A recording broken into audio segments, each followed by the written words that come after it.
Mbote bandeko nanga ba Congolais eza ya bino ndeko masawa. Na banda kaka mbala moko na pesi bino nyonso mbote esika nyonso bozali. Même mingi mbote nanga yo kende na diaspora ya Asie na Afrique. Parce que jusque là ceux qui m'ont prouvé le contraire, bangonde diaspora o ezali valide. Diaspora oyo il faut to pesa courage. Parce que bangonde diaspora oyo emilie saka yango moko. Kuna na Afrique na Asie sika bafandaka. Soko oza débrouillard te, oyebi ko sala te, oyebi oza lazy, o kokakolia te. Ça veut dire que bangonde ba véritable combattant, bangonde ba véritable diaspora. Diaspora oyo eliaka na motoki na ye moko. Peuple diaspora ya Afrique, ba Congolais ya diaspora ya Afrique na Asie. Lo sako epai na bino ezate lokola ba oyo ya Europe na ba oyo ya Canada na ya Amerique diaspora ya fofo na fofo bazela kambongo ya leta po balia bazela kambongo ya service social po balia bazela ka chèque ya leta po basomba même papier hygiénique po ya komipangusa ba derrière esika bango moko balie déjà balie ofele mbongo ya gouvernement basumbi ofele bazui chèque ya gouvernement ya ofele po basomba même papier toilette po bapangusa kaka na bango basalaki diaspora ya fofo na fofo oya zana ya contraire ya koyebisa ngai ayebisi ngai okay mais mbote na diaspora ya Afrique na mbote na diaspora ya Asie bon na banda bomoni tite ngana komiona na lobike insécurité ya Kinshasa bande ko ba bolingo to fandi mikolo na osala pena politique mingi te pourquoi parce que na ba rebelle baza batu na ngai te na Tshisekedi aza mutu na ngai te donc soki na lobike na loba pona bona yebita ko lobela ba rebelle te parce que ba rebelle baza ba kongomani te ba rebelle ba eli biso batia libanda ya mboka bon soki na lobi pe na lobela makambo ya Félix Kotoyo Félix pe donc na yebite mikolo na loba pena makambo ebele te parce que politique mikolo yo eza penza place na linko simba mingi te okay nazolinga tobundisa nano tosisa nano occupation rwandaise tosisa nano makambo ya Kagame simande na kozongela nano makambo ya politique mais cela ne m'empêche pas komona makambo zoleka na Kinshasa parce que na Kinshasa mikonyonso cri d'alerte batu bazako kufa batu bazako boma batu na moi donc banditisme kuluna bamobondo ba force de progrès parce que ba force de progrès bazali force négative oui wana ezali milice ya président oui ba force négative est comme tellement ebele na Kinshasa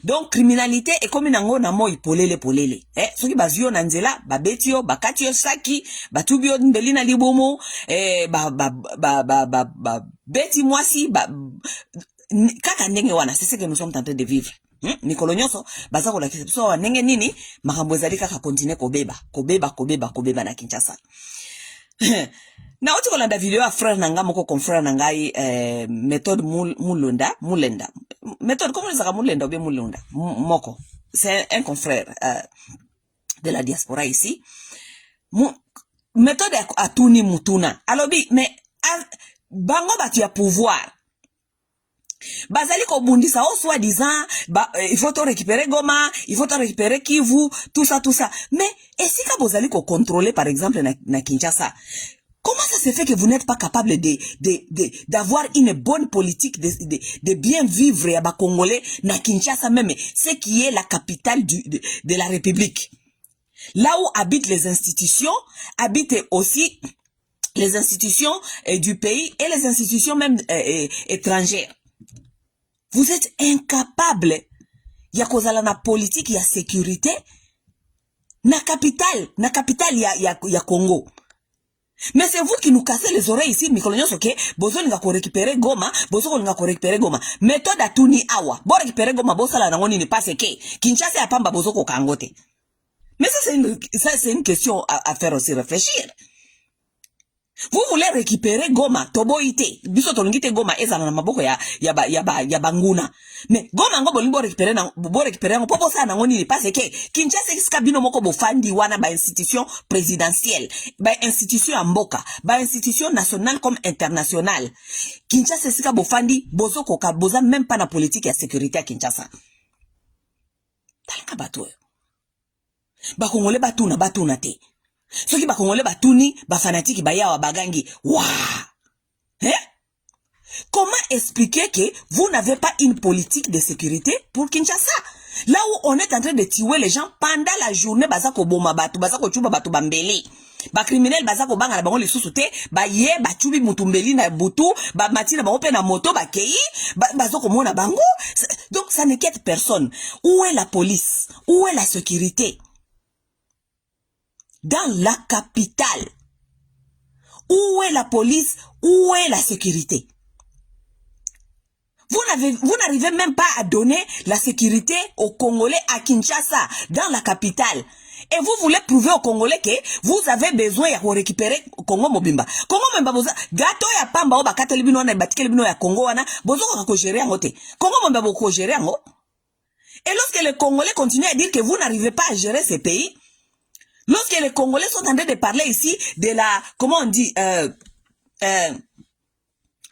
pas de la balkanisation, mais de babenga nini bazolo bababi province mutuna mutu il faut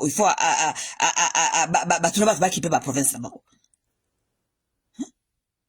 Mais avec les choses comme ça, vous voulez que les gens continuent à soutenir mutunabino oyo bozana ye na tête ya mboka. Vous devez quand même vous devez quand même devenir sérieux. Vous devez quand même devenir sérieux. Vous devez quand même devenir les gens réfléchis. Fanatisme ezali bobi ke fanatisme botanga fanatisme bokene kotanga fanatisme balobi ke ezali signe ya batu bazana manque d'intelligence. C'est la science qui le dit. C'est la science qui l'a prouvé. Fanatisme ezali signe ya batu bazana moins intelligent. Et c'est ce que nous sommes en train de voir avec des Congolais.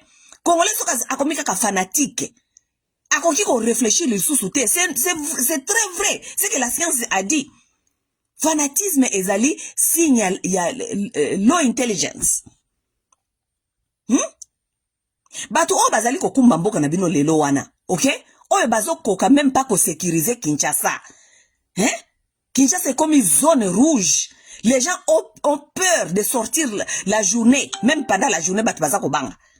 Ceux qui mutu abimi ake kosala mwa kopa ki koteka azalaka na mwa ligablo na coin atekaka tomoni alobi babomi tata moko atekaka mwa ba bijou na ye na mwasi na ye pendant la journée batu bango bambeli na libomo ba matina bango pe na moto pe ye ezeli bango mutu afandi wana na moto baninga ne bakiti babomi batu ba mati pe na moto bakei na bango police azate eloko moko te. Mais finalement c'est comment? On est où là? Les gens souffrent. Kozinda na mai, problème. Kinshasa mikolo nyoso batu bazinda kana mai. Mbula ebeta mabe. Batu il faut bazinda. Dégâts jusqu'à. Ça, ce n'est rien. Il n'y a pas à manger. Batu nzala epai. Mais politique, il y a manger, il y a aliment eza wapi. Mais est-ce qu'on doit demander, est-ce que, vraiment, mais, est-ce que c'est un miracle? Ou bien Zali Motema Babeko tourne ba dirigeant ke? Ou quelle est la politique que vous avez mis sur place pour alimenter population oyo?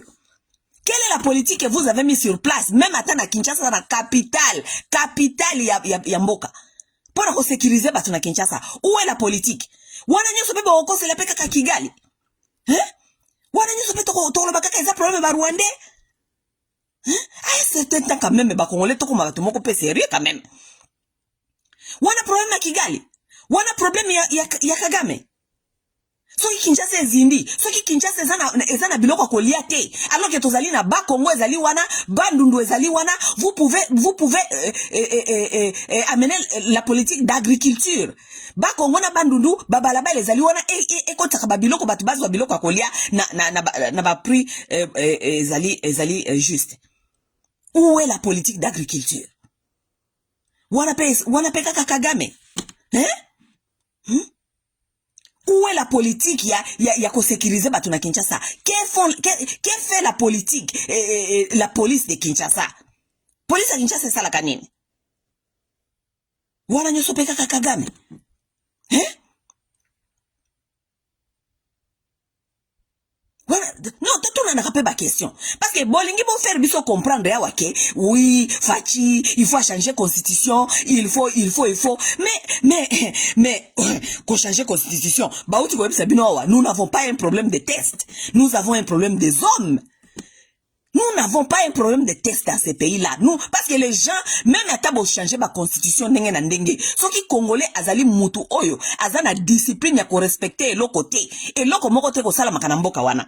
Parce que constitution na ezali basala la kango même pas. Si ko balimba changer ngo ba sala nini. Constitution o sala magite bala moko ba congolais ba koma batu moko responsable ou bien batu moko ba koma na ba initiation ya ko sala mboka na bango. Non, pas du tout.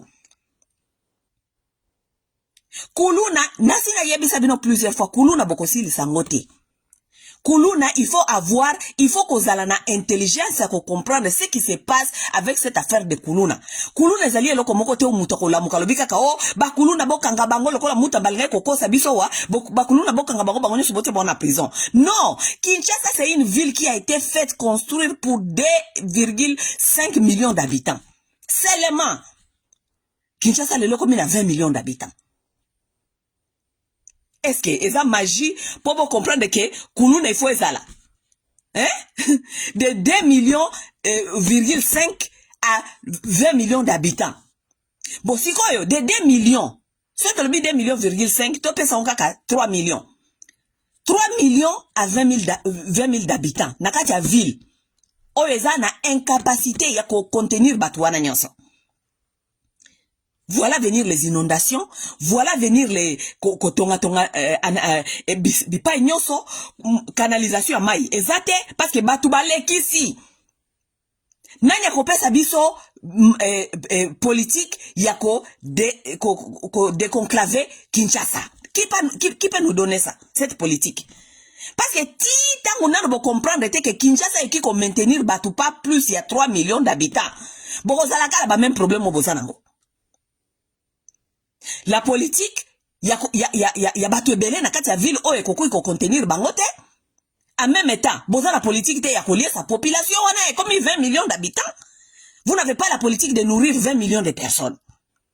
Vous n'avez pas prévu cette politique de nourrir, de donner la transportation. Il y a 20 millions de personnes. Et vous venez nous dire que oh, il y a des embouteillages, il y a des embouteillages. Où est la politique qui a transporté 20 millions d'habitants? Où est cette politique-là? Wapi politique il y a balabala où est contenir 20 millions d'habitants? Wapi politique il y a urbanisation bandaku oyo est contenir 20 millions d'habitants? Wapi yango? Il y en a pas. Ça, ce sont vos dirigeants. Ça, ce sont vos dirigeants qui n'ont aucune vision politique. Il y a politique au bazali ko benga bino bazopi sabino. To ça la ka politique. To ça la ka politique. Aucune vision. Aucune vision. Hein? Vous avez 500 députés. Bafani na parlement. Mais baza même pas na idée que likambo toza nango face awa ya kuluna ya soki ya embouteillage ya nzala ezali parce que tala esika to uti la population ya 2 millions soki 3 millions d'habitants à 20 millions d'habitants. Ça veut dire il faut qu'on adjust tous, nous devons adjust tout. Bazana politique na ngote bafanda kaka na kati ya parlement bazako loba ka bilobela bazako soloba bazako sala oso disa bazali ko votele biso ba loi mais en même temps politique ya social ezate. Politique à accompagner population ezate. Politique à reconstruire ville ezate. Politique à désenclaver ville ezate. Politique ya ko kosili sakuluna ezate. Ezate. Politique ya kosili sa kuluna elinko lo bateke bokanga bango parce que atako to bokangi ba kuluna wana kuluna kosila te. Pourquoi? Parce que la population s'agrandisse et il y a pas du travail et il y a pas la politique du travail. Il y a pas politique ya musala ezate. Vous ne créez pas du travail. Depuis Tshisekedi ayaki misala combien Tshisekedi a créé les ba congolais. à part ko bimisaka moi ba poste wana na présidence toyoki ba poste a pesi bato na ba présidence tala ba cellule ya ba poste ba pesi bato na ba présidence pourquoi pour na ko créer embouteillage ye ba masana ye ba yi babalia les postes qui n'ont rien à foutre qui n'amènent rien dans ce pays là tala ba poste et là comment balonge zalité soki Tshisekedi akangi comment on les appelle 1000 conseillers na wana afuta kabango le susute alongola ba branche bele wana atie na présidence wana et comme lokola gouvernement mosusu toza na gouvernement suminia eza kufuta ba ministre oyo bazanga pe mayele toza na gouvernement kuna na présidence Tshisekedi a créé ba masa na ba gouvernement oyo basala keloko moko te nyonso wana mbongo ya l'état vous pouvez vous rendre compte dans un pays là où plus il y a 40% soit disant plus il y a 40% et kenda kaka na maboko na bango ya kufuta kaka ba institution wana na mboka oyo toza na mbongo te plus ya 40% ya budget à l'état et kendaka kufuta kaka bango donc baza kufuta bango est-ce que Tshisekedi aoki ko comprendre teke ba branch wana fungoli wana kufuta ka ba master na ye kufuta ka ba master na ye soki bakangi ba branch wana bazui bakangi ba longoli pe ba député parce que je vous dire quelque chose vous savez dans un pays des gens qui sont intelligents et sérieux nous n'avons pas besoin de 500 députés nous n'avons même pas que ba député ba kena conseiller tous même pas besoin ba député ba kena conseiller chakana na assemblée. Pour l'instant, le Congo a seulement besoin de 10 têtes bien faites. 10 têtes bien faites, ils n'ont même pas parlé au Parlement. Tokomi na mondo lo bato bako sala na internet. Oyo bakoki ko zala ba député na place à 500 députés, bakoki ko zwa 10 têtes bien faites. Bako sala musala nyonso wana Parlement. OK? Comme ça, bolongo li biso ba député onyoso ba fandi wana bazali ko zo ba salaire ya ba soki ya ba $20,000 mbongo wana ba ya ba député 500 wana bozu yango boti yango na kati ya vie sociale ya ba congolais ça veut dire lokola boza incapable ya créer misala boza incapable ya kusala ya créer ba congolais misala au moins bo pesa bango quand même bo qui peut vie sociale na bango vie sociale ça veut dire bo pesi bango au moins minimum. Un Congolais doit avoir au moins 1 meal a day. Ça veut dire que Congolais, il faut aller au moins repas moko par jour. Aza au moins na école ya bana, azali au moins na comment on dit medical universe babenga onini santé universelle. Si vous éliminez tous vos gens là que vous avez mis partout dans le gouvernement et puis la présidence pour balia kaliaka mbongo ya l'état, mbongo ya peuple, bozui mbongo wana bo injecter yango na kati ya vie sociale ya ba congolais. Qu'est-ce qui est difficile à comprendre dans ça? Hein? Qu'est-ce qui est difficile à comprendre dans ça? Mais non, eza mauvaise volonté, ezali vision ya politique boza nangote, à part kobeta katolo ke boza ba politicien. Boza na vision te. Vous êtes là seulement ba politicien, bino ba politicien soki problème ko ina mboka, bino ne boza kolela susu peuple. Bazwaka bino batia bino wana pona nini? Po bino bo résoudre ba problème ba peuple. Batia ki bino wana te po bino boya ka lisusu ko se plaindre. Lorsque vous vous plaignez, ça veut dire que vous n'avez aucune solution pour vous. Nous, il faut dégager. C'est ça la vérité des choses. On vous a mis là-bas parce qu'on connaît que ces problèmes-là existent. Et vous êtes là pour donner la solution à la population. Ce n'est pas pour venir vous plaindre aussi. Parce que vous allez fout à mambongo ya peuple. Pour vous sala musala wana. Ce n'est pas à vous encore de venir commencer à nous dire que, oh, problème est aliboye. On connaît qu'il y a des problèmes. Et on attend la solution qui doit venir de chez vous. Mais pourquoi pas c'est que pour na bango politique ezali kolasta ba veste politique pour na bango ezali ba le kaliboso ba télévision ba ndoloso ba français milai politique na bango la sabiso ke ba ye ba kendaka ba classe ba tanga ba français c'est ça un homme congolais c'est niveau ya homme congolais ko comprendre politique ezali yango wana niveau ya homme congolais ko comprendre que politique ezali vision. Vous devez avoir une vision, vous devez mettre cette vision sur place et chercher des plans pour exécuter vos vision nabino. Tellement l'homme congolais est médiocre. Kinshasa, tozo le belaka ka Kinshasa awa. Parce que ba Congolais ba komi kaka bozui mikumba nyonso bolatisi Kigali. Bolatisi soi-disant Kagame. Mais Kinshasa est là-bas. Kinshasa kutu bozoko kate. Et bon ba mbandaka. Ba province kuna, ba province mususu, ba province bozoko kate. Absence à l'état jusqu'à dans ba province mususu. Dans ba province mususu ba yebi même pas que l'état existe parce que les gens sont abandonnés à eux-mêmes. Ils vivent comme ça lokola batu ya bazana na moyen d'âge.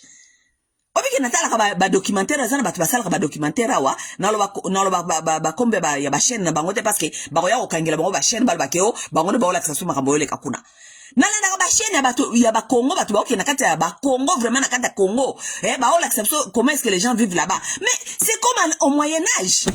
Bah, Congolais, ti les là sont vivre le quoi dans Moyen Âge. Congolais qui n'a kati zamba, kokende ko buka soki nini, Congolais qui n'a kokende na ba rivière, kokende otoka ba mai na bidon, ba na mike ba 12 ans, 10 ans, ba kokende otoka tala ba bidon, ba même ba bidon na mitou.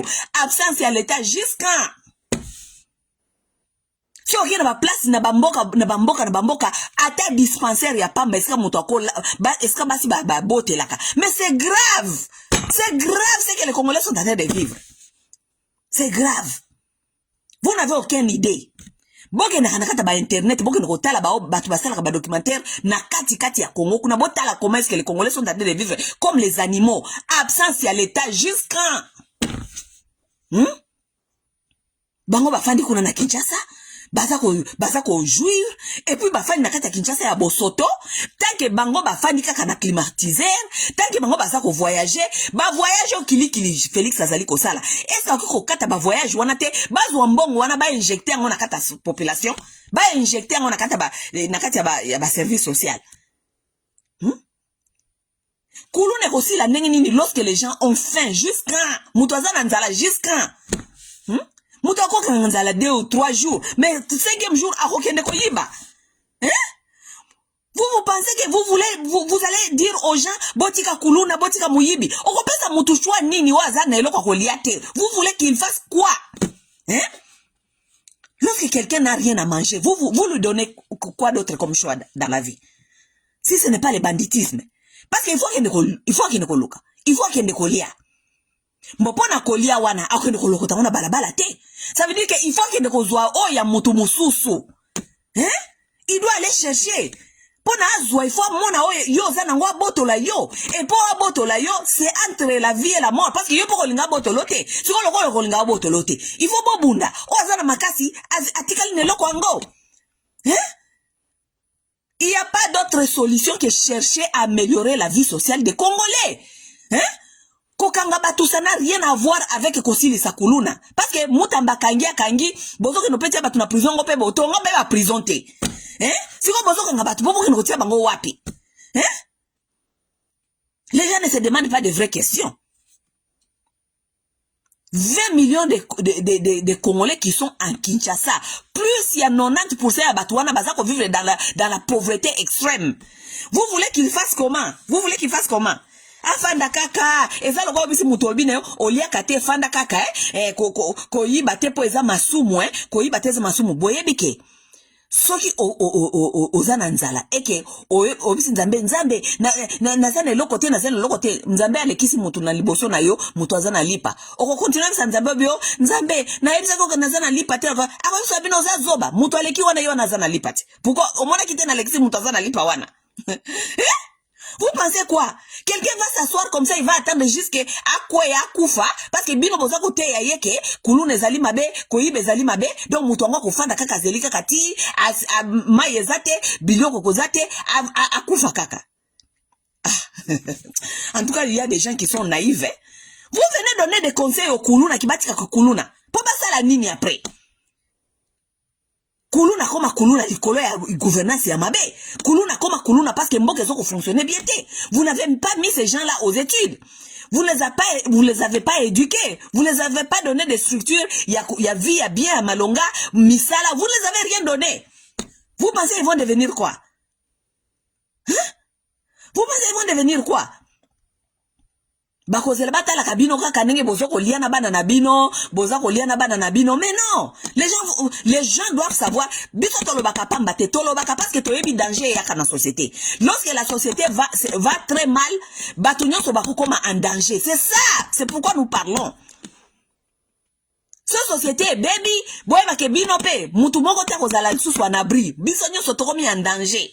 Ata yo zali ke o tongi building na yo moko fanda katiku na likolo mona ka batu na se, eza na mokolo batu wana bako kata building wana bako buka ngot ti ko kwea na se parce que la société tellement baby. Vous n'avez pas encore souffrir. Kinshasa on a bo souffrir te. Fachi na bino azana politique te ya misala. Parce que depuis toute la vérité, depuis Mobutu mo bo critique depuis Mobutu akufa. Ba compagnie combien après Mobutu Kabila Tshisekedi a créé. Compagnie combien Tshisekedi a créé. Parce qu'il y a dans un pouvoir siko. Tshisekedi a créé combien des entreprises. Pour Mobutu bobande ko finga ye, Mobutu azaka ba entreprise, Mobutu a créé ba Air Zaïre, ba Onatra, biloko na nyoso. Ce qui to bandi ko loko tanga ba compagnie Mobutu a créé incomparable. Bino bo créer nini? Bo créer ba compagnie nini? Oyo pesa ba Congolais misala. À part maman na bino oyo ya ndoki oyo ya nyankero. Aza continuer kaka ko soutenir ba pasteur ba continuer ko tonga ba église.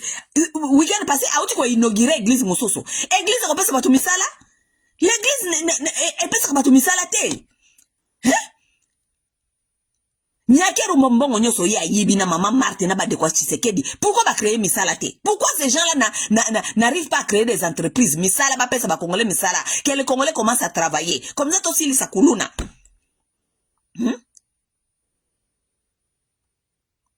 Ye mama na bino nyankeru parce que soko zolo vela makamba social mingi na bamboka lokola ba Afrique lokola ba africain bazana politique ya social ya batote batala kanini ba première dame na bino ba œuvre sociale ni bazoko sala ye mama nyankeru na bino ayebite ke ye bango bazalaka wana poto bango bazalaka ba vivre na ba assistance sociale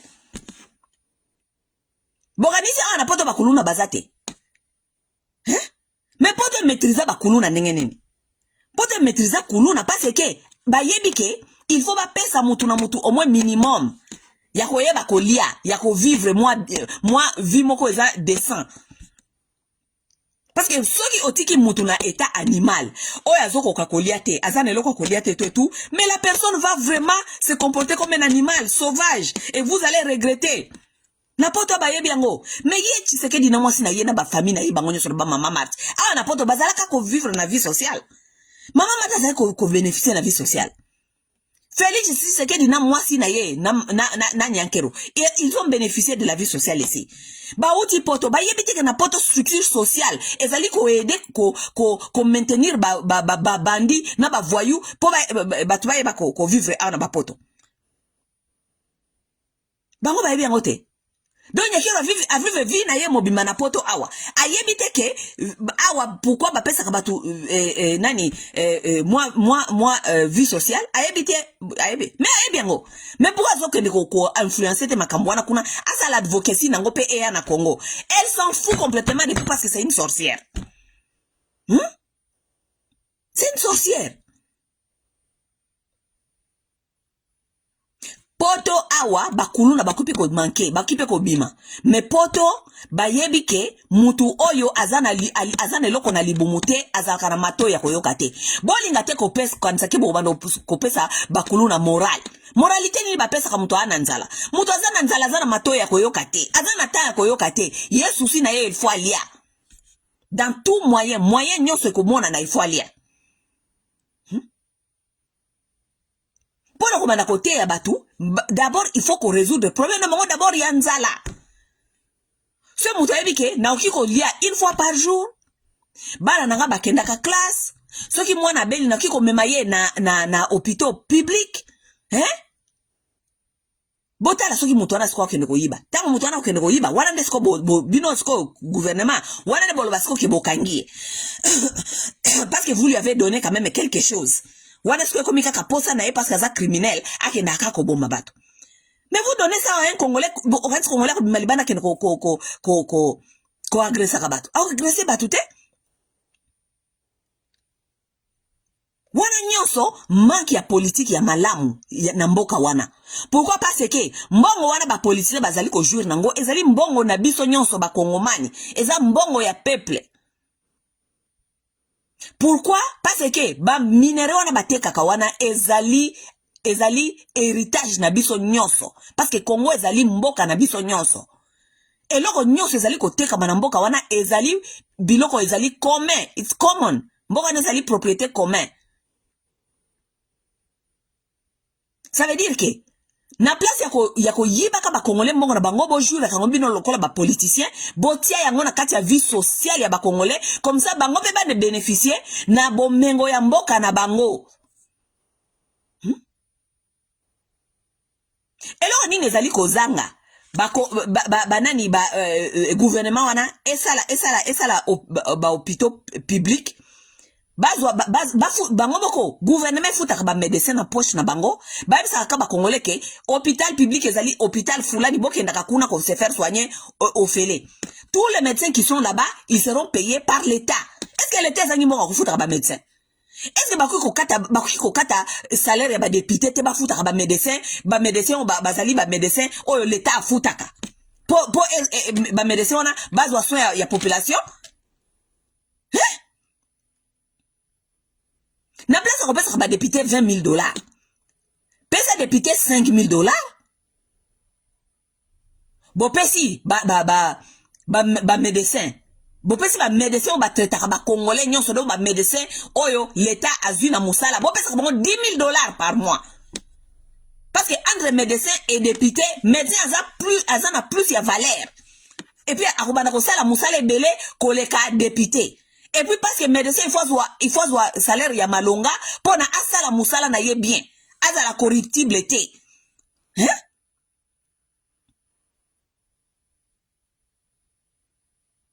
Est-ce que ça possible te ba député ba kitisa bomba mbongo na bango pona boba na kofuta ba professeur ya ba université ya école secondaire? Comment est-ce que bakoki kozala tellement greedy? Batu bakozala tellement égoïste na niveau que on ne voit pas que la population souffre. Baza ko souffrir pourquoi? Parce que mbongo nyonso biso soit disant ba politicien to kangami na yango biso kande tozali kolia. Comment c'est possible? Hein? Parfois on se demande est-ce que ça monte mama be kaka ou bien zali pe kaka ce qui ignorance ce qui zali pe kaka ozanga pe mayel. C'est quoi? Hein? Maman Nabino Oyo Nyankero. Maman Nabino Nyankero. Nyankero vous dit la vérité si je lui ai pas proposé ça. Batoto kendaka na bango comme na Nyankero. Botu na bango qui na proposé ka été nani programmes sociaux. Botu na ye. Botu na Nyankero. Ce qui na proposé ka été installer ce qu'on appelle les cuisines publiques. Public kitchen. Mais les cuisines publiques, c'est ici en Occident, partout. Hein? Si on n'arrive pas à manger, on va s'enregistrer là-bas, au une fois par jour. Hein? On fait les. Na compte ya gouvernement. Parce que ezali obligation ya gouvernement, ezali devoir ya gouvernement, et établir bino. Et créer environnement où mutunyo soit capable de causer musala. Si vous êtes incapable d'avoir un boulot, ezali devoir ya gouvernement azwa bino en charge. Parce que ezali faute na ye à créer un environnement et couper sa bino misala. Parce que bino il faut bolia, bino il faut vivre. OK?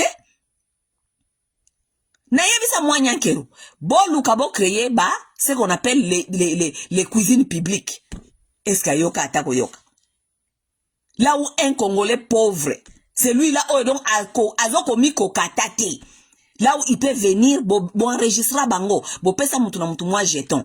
O ebi ke azana jeton, chaque mois azana ba jeton na ye. Ayaka wana apesi moi jeton na ye, bo pesi sani ya biloko kolia allié. Au moins Congolais azana eloko kolia au moins une fois par jour.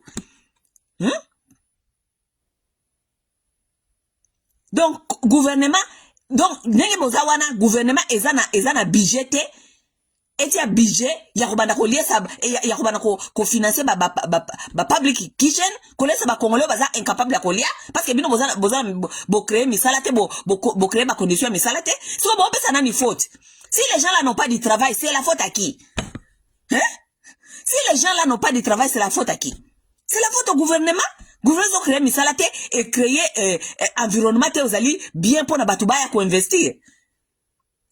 Batu combien ba na mboka na ko investir bakangi bisaka na mo bakimi. Parce que environnement za malamu te. Kozwa papier ata ofungola business boy problème. Okota na office oyo. Oh, moi motivation, corruption. Mutu ti ale mbia kangi bisaka na ke. Ba diaspora combien ba uti awa bake kuna ko banda moi business tellement environnement za malamu te bazongi. Siko bolingi ba congolais basala nini? À part ki kuluna. Qu'est-ce que vous les proposez? Qu'est-ce qui est sur la table qu'on propose? Bango lo sambo. Mane ko kwa likolo balia.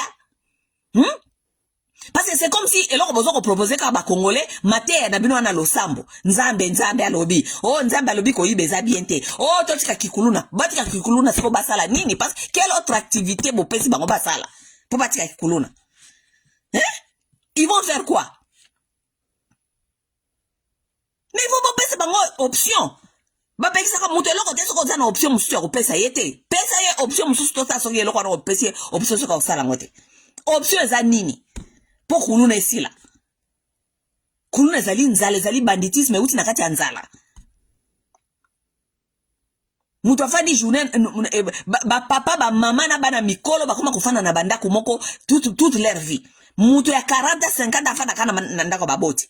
Bakovana bongo toute la journée maman mobange bandi ko tia ba na pression eloko ko lienza lite bofandi kaka misale zate siko limbasa nini ba okende libana ko nduluka kuluna po ba na quelque chose a kolia na ndako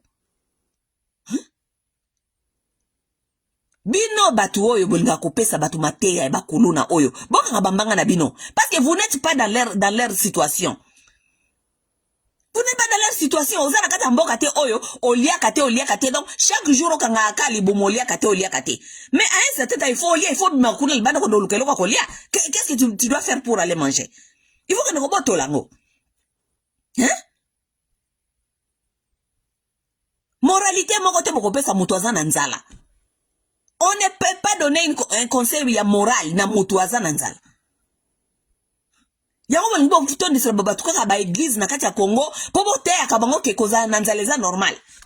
Koza nanzaleza normal, koza nga musaleza normal, koza nga classe za normal, kofanda na kata bosoto za normal, kofanda donc bo continuer ka kokosa bango kaka.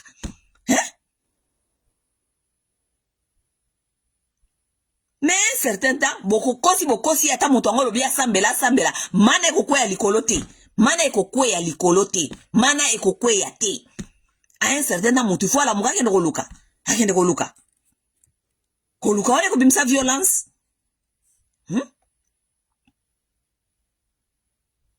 Mama na bino nyankeru. Aezala kawa. Na teya mama wana donc de A à Z. Mais mama wana matoye kangama zoba bolole ya mwasi. Nazoko pesa ye mateya tozaka group ya basi ebele. To pesa mama mateya pona kolinga nenge nini ko influencer social ya ba congolais. To pesa ye mateya mais obi nini ayoka te ayana ba secrétaire na ye ba secrétaire na ba fandi pembe na ye ata moko taza na biki ya kokoma bango nyoso ba fungola ba téléphone ba otala Facebook. OK? Ye nyakeru priorité nezala kike to soki to sisi koloba ye il faut to sala noki to sisa koloba parce que ye il faut que ne marshal ko ken ko somba bilamba neza ki priorité na yango wana makambu bien-être ba congolais est aliété. On lui a tellement parlé des histoires soki boye makambu to bisaka nyakeru programme mobimba ya gouvernement bazana ngote makambu so to bisa nyakeru gouvernement wana soki e appliquer ki programme biso to bisa bango ndelelo to zeska to zate. Mais nyakera koyoka te parce que za zoba kizengi mwasi mwemba réfléchir aka kolata na mobali ne akala Jérôme na ba masa ni lokola ba Sandra ba solaka ba masoya bimbali akala Jérôme c'est quoi si makamba Jérôme alobi alinga kende kuna iko na Marshall ko kende ko somba bilamba makambe ba congolais taliete tala nenge Kongo ekomi tala nenge Kinshasa ekomi tala ndenge Kinshasa ekomi. Natangwa Mobutu bo kritikaka biso tanto okola natangwa Mobutu. Chaque samedi matin tozao sa salongo. Chaque samedi matin. Wana za ba souvenir. Chaque samedi matin. Mobutu était si influençant jusqu'à ce niveau. Salongo, salongo, alinga mosala, salongo, tozo bima mutuna salongo liboso ya porte, batu bazako kombo la balabala, bozoko longola, basalite na kata ba terrasse, salongo chaque samedi. Mobutu ngwana na keis, bomane o critiquer ye. Siko bino bosali nini? Après Mobutu. Bosali nini? Na époque ya Mobutu, chaque soki jeudi, ba avion ya mike zako bimawana na ndolo batie kisi antisexide e mati likolo ba bino nyonso boko tanakata bandako ba antisexide ba avion ezako sopa ba antisexide wana soki ba antisexide baba ndo benga onene ba oebo ba mustiki wana jiko ba ndo benga ba antisexide eko sopa yango na Kinshasa na kati ya batera se nyonso ba kisi wana bangungi wana mwa ba avion ya mike zako bima wana na ndolo eye sopi na ville ya Kinshasa bobimba omona semaine wana bien mwa mobimba wana bokomona mustiki te. Pourquoi? Parce que ba kisi wana nyonso ekeye sopa niti na batera se ebomi ti ba maki ya bangungi wana Kinshasa ya kala na tanga Mobutu. Lelo Kinshasa lelo vous n'arrivez même pas à motiver les gens comme ça la salongo. For real. Batu bazo kofana na salité ti jusqu'à. Wana nani pe Kagame lisusu. Wana Kagame. Il faut nous arrêter avec ça. Il faut nous arrêter avec ça. Si vous n'êtes pas capable de faire du travail, il faut quitter. Boti koloba kama changer constitution. Constitution est un problème été. Constitution est un problème été. Constitution est un problème été parce que l'homme congolais n'a pas du respect des textes. C'est ça la vérité des choses. L'homme congolais n'a pas de respect des textes. Même à la diaspora quand on fait daka, so okuti ba congolais basali organisation bien association kende ko tala ningi basali ko fonctionner en dehors de texte. Problème mo zaka toujours ba texte. Les textes c'est lobby boye mais ba osala makambo mususu. Texte c'est lobby boye mais ba osala makambo mususu. Ce qu'on appelle bango que texte c'est lobby boye, problème est bandit parce que tout le monde veut faire ce qu'il veut. Congolais ont un problème à texte. Ils ont un problème ya bateau. Ils ont un problème à texte, ils ont un problème à bateau. Les gens indisciplinés, les gens qui ne veulent rien respecter. C'est ça un Congolais. Qu'on change la constitution et qu'on s'il s'accounou na te na Kinshasa. Et qu'on s'il s'amobondoté. Et qu'on change la constitution et qu'on tinda te que Congolais a la discipline ko kota bilanga abanda ko kata ba bilanga po biloko ko makana Kinshasa batubali ya 20 millions de personnes. Non. Qu'on change la constitution et l'inko lobate que boko produire malamoko politique ya ko yeba nenge ya ko désenclaver Kinshasa. Non. Vous n'avez pas besoin de changer la constitution pour savoir désenclaver Kinshasa. Nous étions, c'est une ville qui devait prendre 2 millions et comme il a 20 millions d'habitants. Est-ce que vous avez besoin de la constitution pour faire ça? Ou bien vous avez besoin de têtes, des gens qui ont des têtes pour comprendre cela? Vous avez besoin des gens pour savoir que de 2 millions d'habitants à 20 millions d'habitants, babalabala wana ezali susu à 7, il faut que tonga babalabala o ezali ko permettre maintenant circulation à 20 millions d'habitants. Vous avez besoin de changer la constitution pour savoir ça? Vous avez besoin de changer la constitution pour Makambouana? Vous avez besoin de constitution pour Nakoyebake. Et si batu bazali plus ya 90% ya batu bazana chômage, bazana nzala, bazana l'autre côté, gouvernement, il faut qu'il y ait moyen pour services sociaux. Et na ko marché, pour Congolais se retrouver, il y a 1 000 AD. Vous avez besoin de changer la constitution pour ça? Non, il faut nous dire, bozo changer constitution pour na nini. Constitution na mlibo changer wana et ko changer nini na vie ya Congomani. Il y a tous les jours. Ça va changer quoi dans la vie des Congolais de tous les jours? Bolbo changer constitution soit disant ba Rwandais ba ya kozwa pouvoir te, Rwandais ni namboka na ba ko voter. Boy sabiso, Rwandais ni namboka na kiko ya ko tia candidature ba Congolais ba voter. Boy sabiso.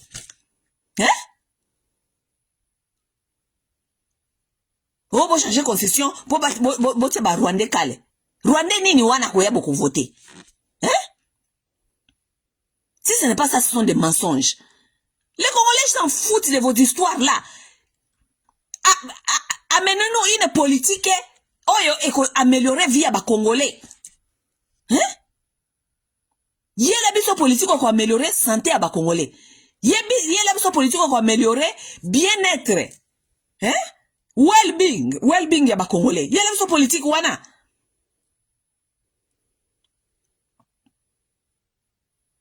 Mboka mobima batu bazana mayele te, bazaka kanakati ya fanatisme, mayele zate. Hein? C'est quoi ça? Kuluna ekosi la te. Kinshasa devait avoir 2 millions d'habitants. Kinshasa a maintenant 20 millions d'habitants. 18 millions de plus. Les gens qui sont en train d'être naître tous les jours, mais misa les athées. C'est ça la politique que vous devez développer là-bas. En plus de ça, président, même pas que on a des problèmes. Nous donnons la gratuité aux maternités aux femmes. Président, déjà exister, vivre bien. C'est la qualité que nous cherchons. Nous ne cherchons pas la quantité de gens qui vivent dans la médiocrité. Nous voulons la qualité des gens. Ata Congolais baza akaka 1 million. Ceux qui baza ko vivre bien, c'est ce qui compte. Tous on a besoin de Congolais ba ko baso qui est belé, ceux qui nini, alors que bazali ko vivre moko ba médiocre. Ozo trouver un normal, ba Congolais boza ceux qui boza plus 90% ba Congolais ba vivre dans sous la pauvreté. Mais pourquoi ils sont sur cette terre alors? Pourquoi comme ba kuluna, pourquoi ba ko bomba bango le soso? Bino kaka boli ko bomba ba kuluna. Bino kaka boza ko encourager ba si babota. Babota po banana ba ko sa parce que l'avenir ne promet pas. Les femmes là vont venir faire les enfants pour population école et kende wapi. Parce que qu'est-ce qui les attend? Liboso nyezo et l'on nyezo la bango liboso. Avenir à malongue zate. Santé zate, classe ezalité, misale ezalité. Pourquoi vous encouragez les femmes de faire des enfants alors? Gratuité à Kobota. Mais il faut être vraiment moins intelligent pour ne pas makababongo na Congo ya lelo. À l'époque là où nous sommes, avec tout ce que les gens sont en train de vivre. Avec cette pauvreté extrême, avec une politique que vous n'arrivez même pas à éradiquer la pauvreté, vous encouragez les femmes de faire les enfants dans la pauvreté, alors que vous n'arrivez même pas à résoudre les problèmes de leurs enfants qui sont vivants aujourd'hui. Hein? Bon, résoudre nos problèmes, il y a bana oyo bazali vivant aujourd'hui. Tu sais qu'elle dit, tika kopesa ba maman gratuité, il y a maternité, yebisa bangoke, gratuité ya kelasi ekozala et puis ya qualité d'abord parce que gratuité na bino bopesi bateza ya qualité te bana bakoza la santé na kata classe professeur moko pa aliaka bien te mufuta ka $70 par mois aliaka bien te professeur ayaka na classe azali frustré azana na kanda abeta kabana bana bakotanga na environnement te professeur azali frustré abeta kabango bana bakotanga na environnement te bayaka na classe baza tellement belle na classe moyen ko ya suivi ezali te ou bien moyen bana ko pe bayaka na classe baliete. Comment est-ce que moi na koya na classe aliete? Hein? Politique nini boza na yango ya kosala ke enseignement e koma ya qualité. Ces enfants là qui vont venir à l'école ba parents bango baza na misala te baye na nzala bokanisi bana na bakotanga ndenge nini? Capacité nini bazana ngoya kofanda na kata classe batanga si pas konzala ko réfléchir nzala na kolala na ko s'évanouir na kata classe. Hein? Gratuité enseignement wana bosala ngoya ko ma qualité. D'abord bo kata ba député salaire. Bozo mbongo wana boti yango na kata enseignement, boti yango na kata santé. Bengana batu wana nyoso zana bango kuna na présidence kuna créer bango soki ba selili ya boye tia mbongo wana na kata gratuité tia pe na ngona kata ya santé universelle. Nous n'avons pas besoin ya kuepesa yuko opesa batu maternité bana o bazali na ko vivre wana bazana eloko ya malonga te. Tu sais qu'elle dit quand même on ne peut pas être vraiment causant maïle tina niveau quand même. Eza kwa moboti wa Congolais azoko wele la bota bébé asika ba o bazali wana azoko kakolesa bango ta ko pesa bango exemple ako pesa bango biloko kolia te. C'est comme si eza maladie congolaise. C'est une maladie hein? C'est une maladie congolaise. Tu te précipites à avoir d'autres bébés, alors que bao bazali wana na nous vivants, mili ki akopesi bango ezate, biloko relié c'est bango ezate, bilamba koko sombela bango te, tu ne peux pas les mettre à l'école et tout, mais pourquoi faire d'autres enfants? Soki bao bazali déjà présent, bozo kokate ko survenir na ba besoin na bango. C'est un problème. Et quelque part, il y a un problème dans cet raisonnement. Hein? Occupez-vous d'abord des Congolais qui sont d'abord là déjà. Bon, que la bango ba solution na kata ba problème na bango, bon que mo ba solution na kata ba vie na bango. Les solutions sont là. Parce que la société mususu est maîtrisant makambo oyo. La société mususu est maîtrisant makambo te parce que bango baza ba génie, baza ba extraterrestre te. Ce sont des hommes comme vous. Les solutions sont là. Il s'agit de mettre en application et avoir la volonté de le faire. Parce que ça existe. Napoto awa tomona ka yango e existe ka. Ah pas na biso en États-Unis, na eska bauti kuna bino batu ba dirigeant, boza kuna bauti na bapoto boyebi ke social existe ka. On donne aux gens au moins le minimum. Biso en États-Unis, bandi nyonso soki olingo ke ba vrai bandi bazakane na Amérique. Mais en Amérique batu bafanda ka bazakana ba lupango te na ba quartier. Batu bafanda ka lupango zakana quartier te. Ah, pas son Amérique, ba bandi, ba vrai bandi, ça ba existe ka. Na ba fenêtre zalka na ma bendete. Pourquoi parce que ba bandi, baza maîtrisable. Ba ki koyo ko telebino na kata nda kote. Parce que bandi aliaka. Bandi akoza ngeloko ko liate. So bato ba melaka na ba bangi na bango alingi ko sala loko moko te gouvernement pesa ka ye minimum. Au lieu au apesio chèque oké au lieu ngo lingi. So ça na biloko ko liato lingo kene public kitchen oké kuna lieu ngo lingi. So ko beli oké na hôpital ba médicare ce qui médicare eza kuna ko en charge. Ça veut dire que ana tante ya ko bimepa na ye kuna po aya ti epa na yo eska yo zaka même pas na lupangu eska yo epa na yo ba vitre ezalaka na ma bendete aza na tante ya yo kotelo na ndako. Aza na tante parce que aza na minimum. Donc, d'autres sociétés ont maîtrisé déjà cette histoire-là. Bino bokipe ko maîtriser le quoi mais bino bozali kaka na motema mabe na volonté ezalité bozape na esprit ya miyibi na esprit ya ko innover ya ko saela mbato. C'est ça la vérité des choses. Bazana esprit ya bolingo, bazana esprit ya ko saela mboka. Bazaba médiocre. Et les médiocres on les dégage. Les médiocres, on ne les donne pas, ça va avoir chance, te. Botika ko pesa ka batu ba excuse.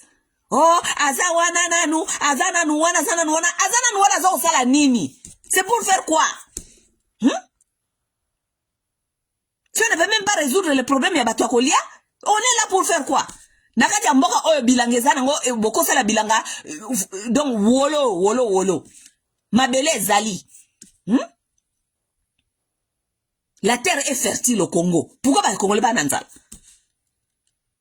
On ne peut pas avoir le problème de manger quand même au Congo. La terre est fertile. Boko sa la bilanga na Congo wana. Gouvernement zana ba bilanga na ye. Oya sali sa bilanga futa ka batuna ye basala ka bilanga. Boya kana biloko kolia, bolie sa population ofele. Parce que ceux qui bolient si bo pèse bango misala te, il faut bino bozo bango en charge. C'est comme ça, c'est ça. Nengel ele kanaka bongo. Si vous êtes incapable de leur donner du travail, vous devez leur donner à manger. Vous devez leur donner à manger. Le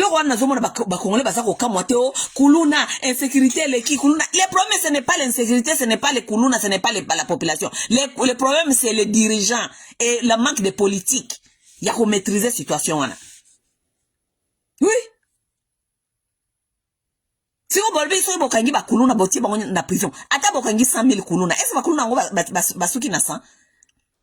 Basuki na 100 te parce que bana nyos bazali ko bota mabota mawana. Oyo combien des enfants babota makapara? Au Congo, je ne sais pas. Aux États-Unis, en Amérique, toza quand même na statistique. En Amérique, 4 millions d'enfants babota maka chaque année. Au Congo, na yebite bana combien babota maka chaque année. Au Congo, et cause peut-être à 1 million. Ou bien peut-être 500 000 enfants. ou peut-être 1 million d'enfants na yebite na Congo babota maka combien par an. C'est comme ça tolbi que na Congo bana babota maka 1 million par an. Ça veut dire que bao basaki na 18 ans lobby bako sa 19 ans lobby. Bao basaki na 19 ans lobby bako sa 20 ans lobby okuna. Na kata ba na batuana nyonso na ba 1 million 1 million 1 million wana, ça veut dire que bakuluna bazana kati wana ebele parce que ba mingi batangi te, bo pesi ba opportunité te, bazana misala te, vous n'avez même pas misala pour ba mikolo, ça veut dire que vous ne pouvez même pas créer l'emploi pour la jeunesse, n'est-ce pas? C'est quoi jeunesse ezana ngona kati eza délaissé, bazana misala te. Alors que ce sont aussi des jeunes qui ont des besoins comme tout le monde. Encore un peu mikolo comment y a internet. Baza comment on a jeunes musos baza ko vivre bamboka musos. Comment d'autres jeunes jouissent. C'est que d'autres ont des chaussures ça pas qu'il y a bien qu'on vivre bien. Bango pe bakolinga kozala lokola baninga. Siko ba ozo ngone ngene. Bon ba parents on ba la misalate. Bango ba na opportunité ozo misalate parce que les pays ne créent pas d'emploi pour la jeunesse. Siko bango ba ozo ngo wapi. Donc bango ba bazo bango bako linga tepe pas vivre via malonga. Hein?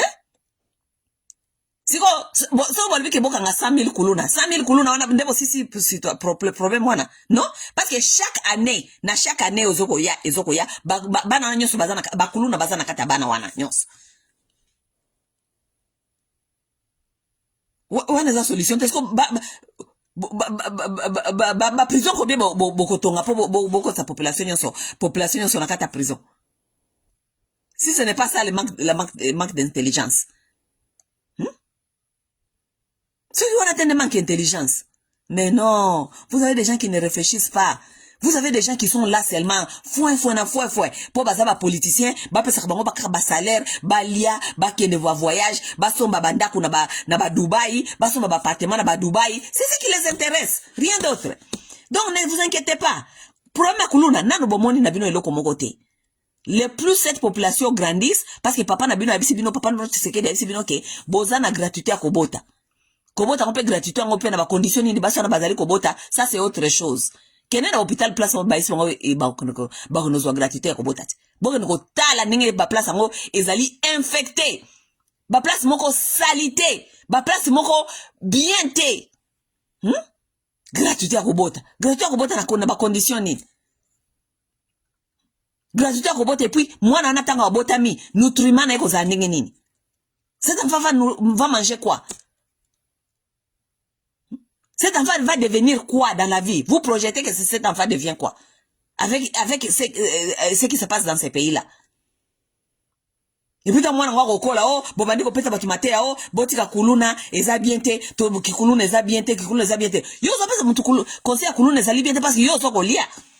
Ça là, une semaine au liete. Ota la so ki conseil na yo, neko zala valide. Na yo moko d'abord nano. Ça là, no, une semaine au liete. Et que oyebi que possibilité à coller zate oyeba ke oyebi te okozwa nini ya kolia lobby comme ça total soki conseil wana opesa ka bakuluna wana soki kozala pe valide pona yo. Quel médiocre dégage.